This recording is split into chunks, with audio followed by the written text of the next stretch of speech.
כזה, כי בארץ זה לא כל כך פופולרי. מותר לשאול בת כמה את היום? בהחלט, אני 48, עכשיו חגגתי. אז את כבר... מיד אחרי התחרות שהתחרתי. 18-19 שנה כבר? 19 שנה מתעסקת באימוני כושר, וגם מאמנת כושר אישית כבר 19 שנה. אז איך מישהי שקצת... עכשיו רק נגיד, את מתחרה כבר 11 שנים. והגעת למקום מאוד מאוד גבוה בתחרות עכשיו בבינלאומית? נכון, בשבת האחרונה התחרתי ברומניה, באולימפיה, אולימפיה מאסטרס, זו התחרות האליפות העולם הכי גדולה, ואולימפיה מאסטרס זה מעל גיל 40 פלוס. וואו. אז זו תחרות מאוד מאוד יפה, מכל העולם באים הרבה ספורטאים, ואני הראשונה שהצגתי את ישראל. קודם כל כבוד.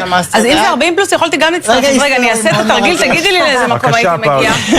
תראי, איזה מקום זה, שני או שלישי? יש פוטנציאל, צריכות קצת לעבוד. לכולם יש פוטנציאל, אני מבינה. לכולם יש פוטנציאל. תסבירי. צריך אבל הרבה רצון ופוטנציאל, כמובן גם קצת גנטיקה. אבל איך כשהיית בת 29, היית שרירית?